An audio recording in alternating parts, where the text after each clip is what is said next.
우리가 성경을 읽다 보면 특별히 시편 94편이나 시편 109편을 읽다 보면 우리는 참으로 당황하는 말씀을 만나게 됩니다.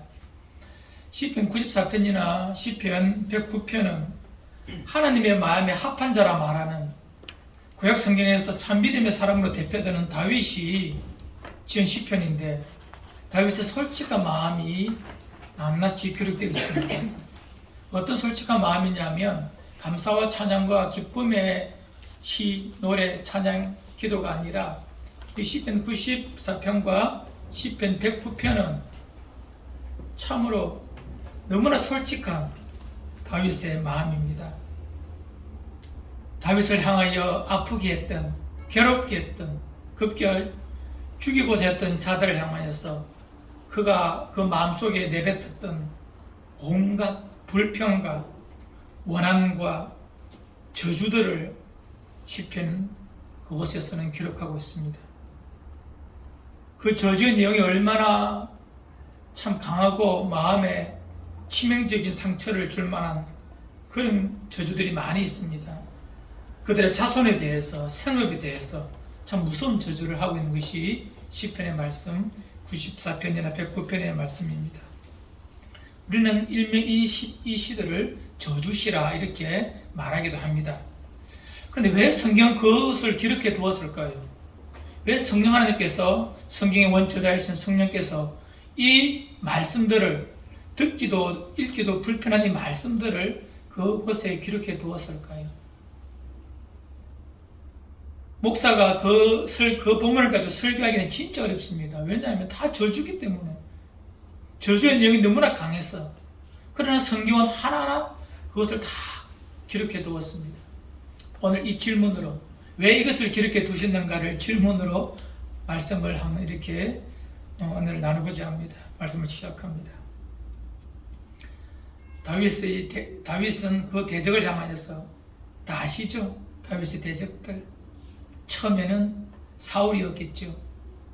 그 다음에는 자기를 죽이려고 하는 수많은 블레셋 사람들, 나중에는 그의 아들 압살롬까지 일생 그의 생명을 위협하고 배신하고 저주했던 것들이 우리는 성경을 통하여 다 읽어낼 수가 있습니다.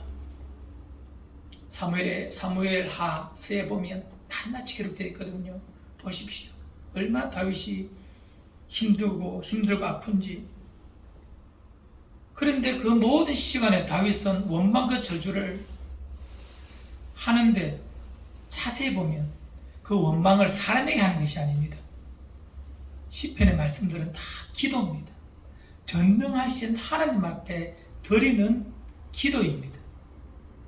만일 다윗이 그 무너진 마음속에서 그렇게 자기의 마음을 토로하지 않았다면 아마 다윗도 미치든지 아니면 걸려 넘어져서 죄를 범했든지 그렇게 되었을 것입니다.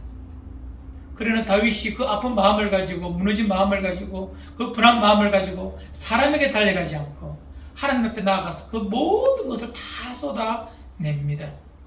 그리고 자세히 읽어보면 그것은 단순히 상대를 벌하여 달라는 것이 아니라, 내 원한을 갚아달라는 말이 아니라 한 걸음 더 나아가 하나님의 공의로운 심판에 그들을 맡기는 것입니다. 하나님의 공의로서 그들을 판단해 주십시오. 내가 잘못한 것 있습니까? 나를 책망하여 주시고, 저들이 잘못한 것 있습니까? 하나님, 저들을 책망하여 주옵소서. 하나님의 공의로우신 심판, 나의 판단이나 나의 유리의 근거가 아니라, 나의 의의 근거가 아니라 하나님의 공의로우신, 전능하신 당신의 판단으로 심판해 달라고 하나님의 공의에 위임하여 드리는 것이 시편 94편과 109편의 그 저주시라고 그려지는 시의 내용의 모습입니다. 사랑하는 성도님들, 우리는 학교에서나 또는 교회에서나 직장에서나 어디에서나 참 많은 사람을 만나게 됩니다. 좋은 마음으로 만나는 경우가 많겠지만 시간이 지나면 다 인간의 죄성 때문에 다름이 나타나고 그것 때문에 갈등이 빚어집니다. 급기야는 그 갈등이 심각해져서 서로가 서로에 대하여 인격적 모독도 할 수도 있고, 급기야는 그 사람을 해하는 그런 행동까지도 하게 된다는 것입니다. 참으로 인생의 큰 그림자가 나타날 수 있습니다. 이런 갈등은 오늘 내일 일이 아니라 창조의 아침에부터 시작됩니다. 태초에 아담과 하와가 결혼하고 낳았던 첫 번째 아들, 첫 자녀들 가인과 아벨에게서도 나타나지 않습니까? 아벨과 가인이 함께 자기가 거두었던 수확물을 가지고 제사를 드립니다.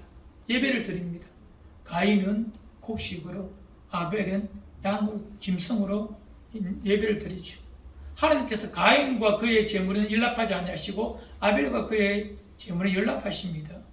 이 그 분노를 가지고 왜 분노인지 모르겠지만 그 하나님에 대한 질투 때문인지 시기에 대한 질투 때문인지 동생 아벨을 향하여 가인이 이제 복수를 합니다. 자기 원한을, 자기의 감정을 표출해냅니다.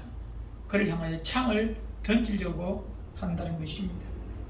하나님 그 마음을 너무나 잘 알았기에 가인에게 이렇게 말하죠. 지금 죄가 너희의 문 밖에 있다. 죄가 너를 원하지만 너는 죄를 다스릴지니라라고 창세기 4장 7절에 말하고 있습니다.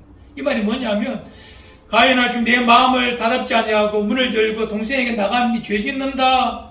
문 열지 마라. 창 던지지 마라. 이 말이거든요. 그러나 우리는 잘 알고 있습니다. 이 하나님의 음성을 내버리고 가인은 나갑니다. 그리고 아무도 없는 들판에서 가인은 창을 들어 동생을 죽여버립니다. 아벨을 죽여버리죠. 저 동생만 없으면 하나님의 사랑이 다 내 것이 될 것이라는 그런 착각인가요? 동생 없으면 내 마음이 평생 평강, 평화, 이 땅의 모든 소유가 내 것이 된다. 그런 마음이었을까요? 죽이고 난 다음에 그 마음이 기쁨이 있는 것이 아니라 두려움이 가득 찹니다. 나를 만나는 자들이 나를 죽일까 싶어서 두려움에 벌벌 떨고 있다는 것입니다. 하지만 죽은 아벨은 어떻게 됩니까? 죽인 가인은 그의 마음이 지옥이고 불안과 두려움에 떨고 있지만 죽은 아벨은 우리 히브리서에 보면 이 말씀이 11장 4절에 아벨은 죽었으나 그 믿음으로서 지금까지 말하느니라. 믿음의 조상으로서 아벨은 인정받으며 하나님의 백성으로 기억되지 않습니까? 인생 살다 보면 참 이 창을 던지고 싶을 때가 참 많이 있습니다. 여러분과 저는 이 땅에 심기우진 의의 나무들입니다. 하나님이 기쁨되고 하나님의 즐거움을 위하여 이 땅을 살아가야 될 사람들입니다. 그리고 그 의의 나무들이 모여 사는 것을 하나님의 나라라고 우리 주님 우리에게 말씀해 주셨습니다. 하지만 우리가 꿈꿔야 될 하나님의 나라가 종종 사단의 놀이터가 될 때가 참 많습니다. 가정이나 학교나 아니 주님 이름으로 모였다고 말하는 교회 공동체에서도 그 사탄의 놀이터가 될 때가 있다는 것입니다. 참 세상 살다 보면 미운 사람 참 많습니다. 미운 세상 사람들 진짜 많습니다. 대해놓고 선배를 무시하는 후배들도 있고요. 친정을 무시하는 시댁 식구들도 있고요. 못 배운 나를 무시하듯이 내 앞에만 서면 온갖 지식 자랑하는 얌체들도 있습니다. 대해놓고 내 약점 덜쳐내는 사람도 있고 또 많은 사람 앞에서 나를 무시해버리는 그런 사람들도 있다는 것입니다. 참으로 가식적인 얼굴로 내 마음을, 내 삶을 찌르는 자들이 참 많이 있습니다. 그때 내 마음은 어떻습니까? 그래, 내가 나중에 그 날카로운 창을 잘 갈아두었다가 결정적인 순간에 내가 한번 찔러주면 그런 마음이 내 안에 다 든다는 거예요. 다윗도 들었습니다. 모든 사람 다 듭니다. 그 마음이 안 든다는 것은 거짓말이에요. 그러나 그 마음이 들 때에 우리의 행동이, 우리의 삶의 결단이 중요합니다. 아벨 모습에서 가인은 그 모습을 보고 창을 들었다는 것에 문제가 있는 것입니다. 던져버렸다는 것에 문제가 있는 것입니다. 여러분, 창을 들고 던지는 그 순간, 내 손에서 떠나는 그 순간 나의 하나님의 나라도 사라져버립니다. 하나님의 나라가 그곳이 되지 못합니다. 내가 그를 향하여 창을 던지는 그 순간 하나님의 나라는 내 속에, 우리 가운데 없어지는 것입니다. 성경 다른 것을 한번 살펴보기 원합니다. 우리가 잘 알고 있는 사건 하나를 말씀드리겠습니다. 이스라엘 초대왕 사울의 이야기입니다. 잘 아시죠? 사울. 그가 이스라엘의 초대왕이 되었어요. 그리고 나라가 왕정으로 만들어졌기 때문에 사사시대와는 전혀 다른 아주 규모 있는 나라가 되었습니다. 그리고 늘 그들을 괴롭혔던 블레셋과의 전쟁을 또 하게 됩니다. 그 블레셋과의 전쟁에서 힘들어할 그때에 역사의 전면에 나오는 다윗이 등장합니다. 다윗이 사울을 도와서, 사울의 군대를 도와서 이 블레셋의 장수 골리앗을 쳐 죽입니다. 엄청난 전쟁의 역전이 일어난 거예요. 이에 수많은 군대와 사람들이 다윗의 모습을 보고 다윗을 향하여 박수를 칩니다. 사울이 죽인 자는 천천히요, 다윗이 죽인 자는 만만이라. 이 말은 뭐죠? 사울도 위대한 장군이고 왕이지만 다윗은 더 대단하다라고 소문이, 또 사람들의 정서가 다윗을 향해 흘러간다는 것입니다. 그래서 그 다윗을 보고 자기의 사위를 삼고자 해요. 그런데 이 사울 마음에 하나의 마음이 불편함이 등장합니다. 다윗 저거 베들레헴에서 양 키우는 젖비는데 나는 조그마한 저놈한테 내 명성이, 내 인기가, 국민의 마음이 흘러간다는 거예요. 기울어져 간다는 거예요. 이게 참을 수가 없다는 것입니다. 곰곰이 생각해보면 왜 그런지 모르겠어요, 사울은. 그러나 사울은 다 가졌음에도 불구하고 그 말 하나에 사람들이, 어린애들이 말하는 다윗이 죽인 자는 천천히 만만이고 나는, 사울은 천천히라는 그 말에 무너져 간다는 것입니다. 시기 질투가 나서 참을 수가 없다는 것입니다. 그 무너진 마음에 사탄이 틈타서 결국 수금을 치는 다윗을 향하여 창을 던지기 시작합니다. 2번 던졌다고 성경에 기록하고 있습니다. 다윗이 다 피합니다. 여러분, 다윗은 그 창 끝을 피하여 도망다닙니다. 사울은 무너졌습니다. 사울이 왜 무너졌을까요? 다윗이 한 거 아무것도 없습니다. 다윗은 그냥 자기 걸음을 걸었고 충성스럽게 이스라엘을 위하여, 사울을 위하여 살아갔던 것밖에 없습니다. 사울은 스스로 대적을 만든 거예요. 다윗이라는 허상을 놓고, 내 원수라고 허상이라는 그 원수를 만들어 놓고 거기와 싸우는 거예요. 그리고 창을 던져서 그 문제를 제거해버리면 내 인생 훨씬 나아질 것이라는 그런 마음을 가지고 다윗을 향하여 창을 던진다는 것입니다. 저놈만 없으면 나의 왕위가 내 아들이 다 주어져서 천천만만대로 아마 가서 내 왕위가 계속될 것이다, 그런 꿈을 꾸었는지도 모릅니다. 그래서 다윗을 죽이려고 한다는 것입니다. 이것은 사울의 마음이 아니라 사탄의 마음입니다. 사탄이 사울의 마음을 완전히 잠식해버렸다는 것입니다.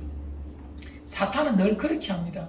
대적을 칼로 죽여서 창으로 던져서 죽여야 대적이 사라진다라고 사울은 늘 우리에게 가르칩니다.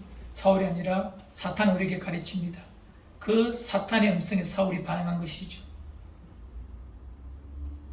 사탄은 그의 대적인 예수 그리스도를, 하나님의 아들을 죽이면 자기 나라가 될 줄 알았어요. 그래서 가룟 유다라는 창을 동원해서 예수를 죽입니다. 십자가에 달린 예수를 옆구리에 창을 찔러서 예수를 죽입니다. 그럼 끝날 줄 알았어요.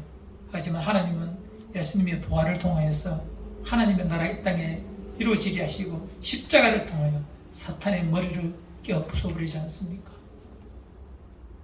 사탄은 끊임없이 죽여서 창을 던져서 자기 나라를 만들지만 하나님의 나라는 그렇게 세워지지 않는다는 것입니다. 성도 여러분, 우리 삶 속에 종종 창을 던지고 싶을 때가 분명히 있을 것입니다. 여러분, 다윗은 창을 던지지 않습니다. 사울이 자기를 던진 창을 피하였습니다. 그 피한 창을 다시 주워서 도로 던지면 될 터인데 다윗은 한 번도 던지지 않습니다.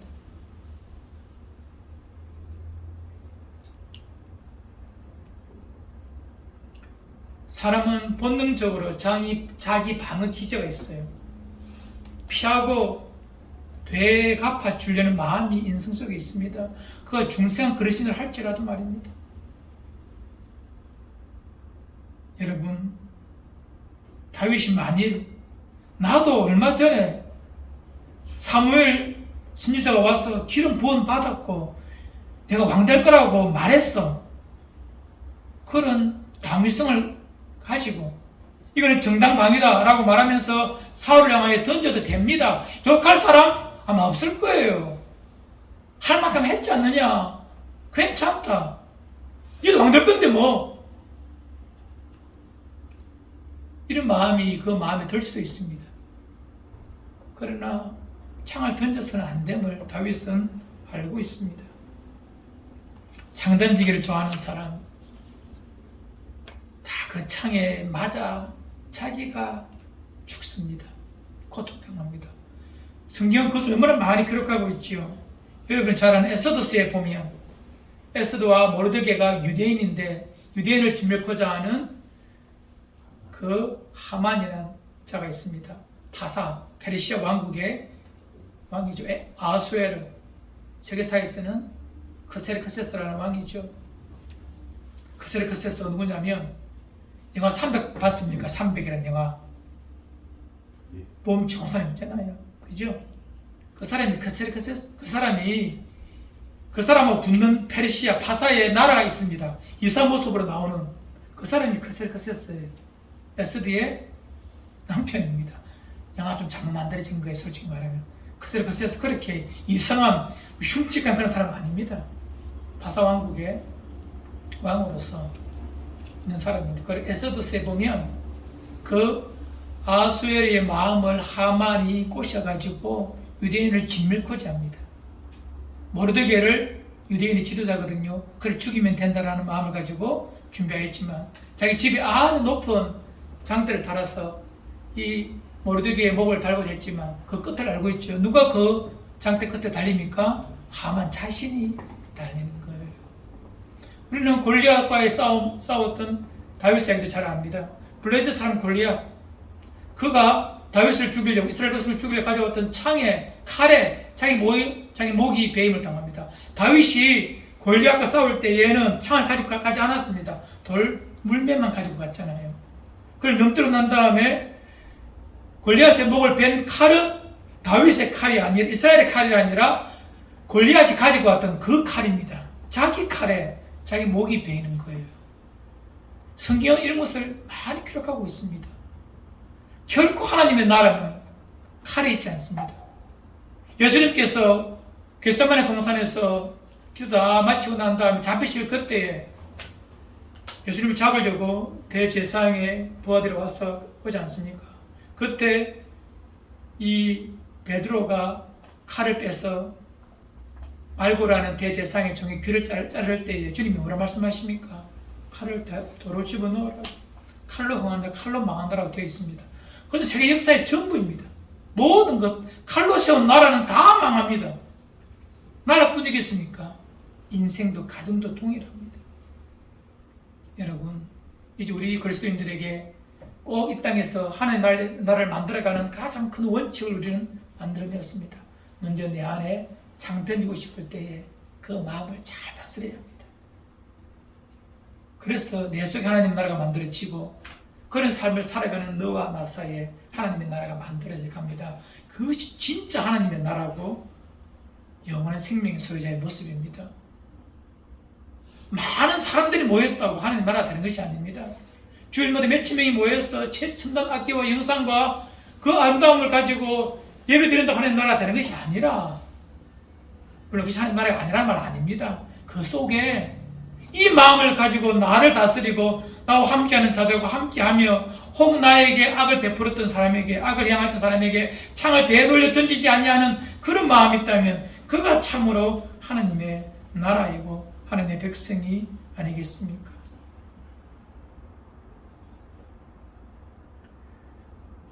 세월이 많이 흘러서 다윗이 이제 왕이 되었습니다.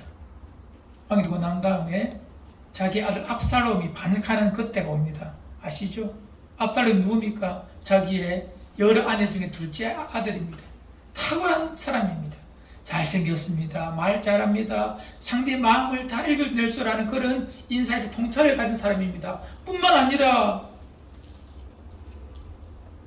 많은 사람의 마음을 사기 위하여서 건물 수술까지 쓸 수 있는 그런 다재다능한, 이 시대로 말하면 능력 있는 사람입니다. 그가 그의 형제를 죽이고 멀리 도망가서 아버지와 관계가 불편할 그때에 또 사람을 동원해서 아버지께 다시 돌아옵니다. 다윗이 다 받아주었어요. 그와 대면하지만, 함께하지만 교제하지는 않습니다. 다윗이 왜? 그의 마음을 알기 때문에. 하지만 이 압살롬이 백성들의 마음을 다 싸고 반역을 해버립니다. 압살롬에 붙은 유명한 정치, 그의 요압이라는 그의 대장군도 이미 압살롬의 손에 붙었다. 아니요, 그때 안 붙었습니다. 미안합니다. 착각입니다. 그 다음에 붙죠. 어쨌든 많은 군인들이 그와 함께 했다는 거예요. 어쨌든 간에 다윗이 압살롬을 볼 때에 알았다는 것입니다. 뭐냐면 반역을. 그래서 그는 창을 던질 수 있었습니다. 다윗은 황제인데 압살롬을 향하여 창을 던질 수 있지만 압살롬을 향하여 다윗은 창을 던지지 않습니다. 왜요? 이 또한 하나님의 뜻이 있다는 거예요. 하나님의 뜻을 물었다는 것입니다. 나의 죄 때문에 이런 반응이 발생했다면 내가 받아들여야 되지 않겠느냐, 그런 마음을 가지고 그 상황을 보았다는 것입니다. 내가 만일 창을 들어서 압살롬을 향해 던지면 나는 과거에 보았던 그 사울과 똑같은 사람밖에 안 된다는 것을 그는 이미 인생 살아오면서 확인했고 하나님께서 어떻게 역사하시는지를 봐왔다는 거예요. 그래서 그 압살롬의 반역 속에서도 다윗은 창을 들지 않고 도망을 갑니다. 그리고 나중에 하나님께서 그 모든 반란을 진압하게 되고 다시 왕으로 돌아오게 되지 않습니다. 다윗은 평생 창을 던지지 않습니다. 창을 못 던집니다. 오히려 창을 갈고 창을 준비하는 그 시간에 하나님 앞에 기도하는 거예요. 왜 이런 상황이 발생했는가? 무엇이 잘못되었는가?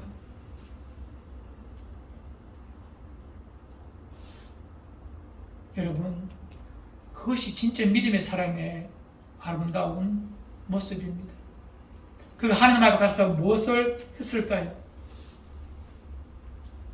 시편 94편과 시편 109편에 있는 기도의 내용처럼 그 만국이 무너졌던 모든 것 하나님 앞에 다 토해냈겠죠. 하나님, 사울 왕이 이렇게 나를 죽이려고 합니다. 도망가는데 두 번이나 쫓아와서 나를 죽이려고 합니다.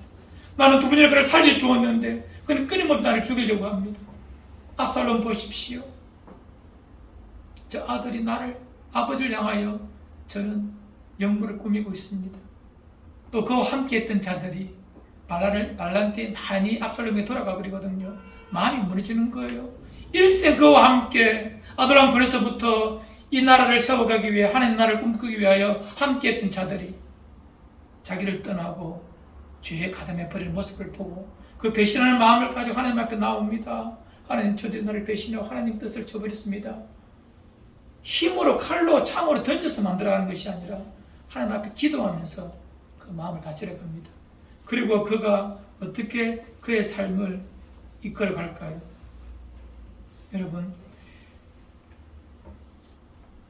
그런 마음이 내 안에 들 때마다 끊임없이 기도하면서 하나님 뜻을 구해가야 합니다. 창 갈지 말고, 창 준비하지 말고. 그럼 우리는 이런 마음이 들 거예요. 하나님, 그럼 그 악한 사람 어떻게 해야 돼요? 저들 판치도록 가만히 둬야 됩니까? 하나님의 공의에 맡기라고 말하고 있습니다. 우리 성경 찾아보고 오늘 말씀 한번 읽읍시다. 19절로 21절입니다. 내 사랑하는 자들과 함께 읽어요. 시작. 내 사랑하는 자들아, 너희가 친히 원수를 갚지 말고 하나님이 진노하심에 맡기라. 기록되었으되 원수 갚는 것이 내게 있으니 내가 갚으리라고 주께서 말씀하시니라. 내 원수가 줄이거든 먹이고 목마르거든 마시게 하라. 그리함으로 내가 숯불을 그 머리에 쌓아 놓으리라. 악에게 지지 말고 손으로 악을 이기라. 아멘. 여러분, 하나님 이게 됩니까? 라고 우리한테 반문하시면 안 됩니다. 주께서 그렇게 사셨고 수많은 믿음 사람 그렇게 살았다는 것입니다. 됩니다. 친히 원수 갚지 말고 장 던지지 말고 어떻게 하라고요? 하나님의 진노하심에 맡기라.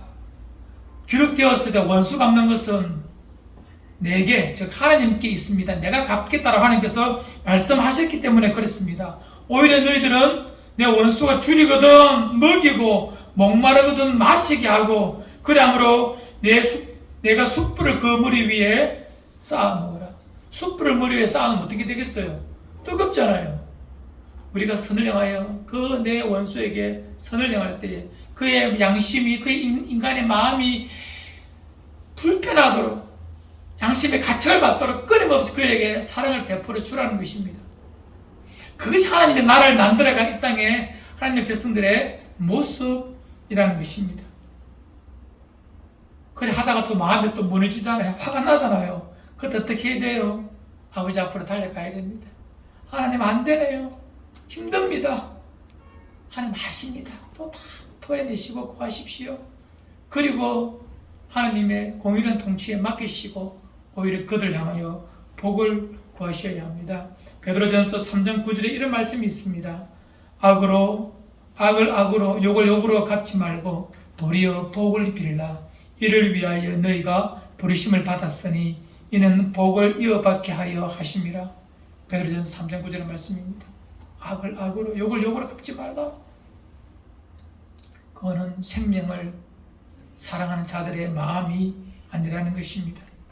모두 원수 갚는 것 하나님께 맡기고 그 대신 힘든 시간이지만 오히려 쫓겨서 광야로 가면 됩니다.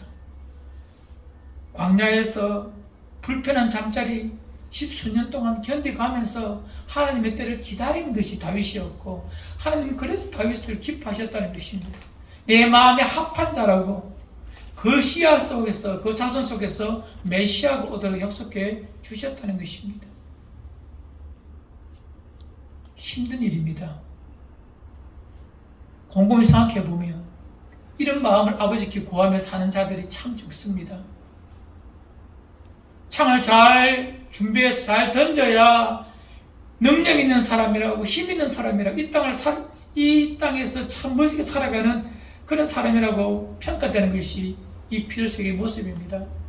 하나님의 나라는 그런 거 없습니다. 오히려 사울이 던진 창을 피해가며 사울의 창을 피하기 위하여 저 광야에 들어가서 10수년간 그 한 대 잠을 자면서 불편한 잠을 자면서 나를 향하신 하나님 뜻을 구하며 좀 힘들어도 아파도 외로워도 그렇게 살아내는 것이 진짜 예수 믿는 사람, 진짜 하나님의 백성의 아름다운 삶의 모습입니다. 우리 또 오늘부터 또 믿음의 삶을 살아갈 때에 가정에서나 직장에서나 교회에서나 사람 사는 곳은 다 거기입니다. 악합니다.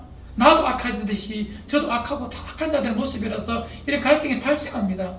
이런 갈등의 발생의 순간 내가 사울이 될는지 내가 다윗이 될는지 내가 하나님의 나라를 일구어 갈 것인지 사탄의 노릇에서 내 잘났다고 고함칠는지 사탄의 노릇에서 내가 큰 소치며 고함치면서 내가 잘났다 하면서 내가 목사님들 장로님들 무엇인들 얼마나 부끄러운 일입니까? 사탄의 노릇에서 내가 크면 뭡니까? 사탄에 닮아가는 사탄의 하수인밖에 안 되지. 그곳에서도 알뜰하게 창껏 내려놓고 피해가며 외로이 저 광야에서 그냥 살아간다면, 그냥 주님의 뜻 구하여 살아간다면 하나님은 그 마음 얼마나 기뻐하시겠습니까? 시편 35편 11절 13절 읽어드리고 말씀을 정리하도록 하겠습니다. 시편 35편 11절 13절입니다. 불의한 증인들이 일어나서 내가 알지 못하는 일로 내게 질문하며 내게 선을 악으로 갚아 나의 영혼을 외롭게 하나. 나는 그들이 병들었을 때에 굵은 베옷을 입으며 금식하며 내 영혼을 괴롭게 하였더니 내 기도가 내 품으로 돌아왔도다. 불의한 자들이 일어나서 내가 알지 못하는 일을 내가 했다고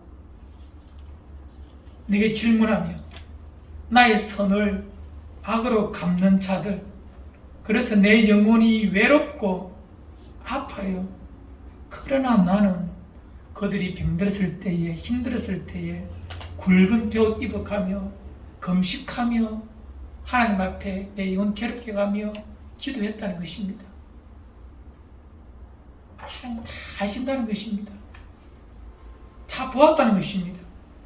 그리하였더니 그 모든 기도가, 그들 위하여 했던 모든 축복과 그 모든 선이 내게로 돌아왔도다라고 믿음의 사람은 고백합니다. 하나님께서 다 아시기에 평강의 하나님이 내 마음을 주장하여 주신다는 것입니다. 내 마음, 사탄의 노릇도 되지 않도록 여러분 힘들 때마다 사람에 달려가면 안 됩니다. 도와달라고, 변명하려고, 이기려고 창가지고 가면 안 됩니다. 거룩하신 아버지 앞에 나아가서 아버지 뜻을 구하며 내 속이 무너졌습니까? 엉망이 되어버렸습니까? 시편 109편의 말처럼 그렇게 기도하시면 돼요. 그러나 거기서 끝납니다. 그리고 내 마음에 위로와 평강이 있고 성령의 인도하심이 있어 다시 그들을 향하여 축복의 기도를 하고 오히려 내 주머니에 떡을 가지고 그를 섬긴다면 하나님은 어떤 예배와 제사보다도 그것을 기뻐하실 것입니다. 그것이 하나님의 나라를 이 땅에서 일구어가는 믿음의 사람들의 아름다운 모습이기 때문에 그렇습니다. 사랑하는 모든 성도들, 모든 지연, 주님의 뜻을 아시는 여러분들, 음성을 아시는 분들, 이것이 주님의 음성이고 뜻입니다. 이 땅 하나님의 나라를 만들어가는 방법입니다.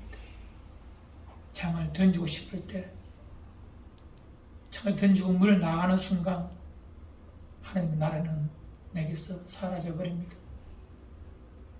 창 내려놓으시고 아버지 앞에 나아가 모든 것 돌아가십시오. 성령께서 그 마음의 위로와 평강, 샬롬의 나라, 하나님의 나라를 여러분 마음속에 선물로 주실 것입니다. 그 마음 가지고 형제, 이웃, 지체를 대하면 하나님께서 여러분의 삶을 아름답게 생명의 도구 인도해 주실 것입니다. 이것이 여러분 저의 한 주간이 한 날이 되기를 주 이름으로 축원을 드립니다.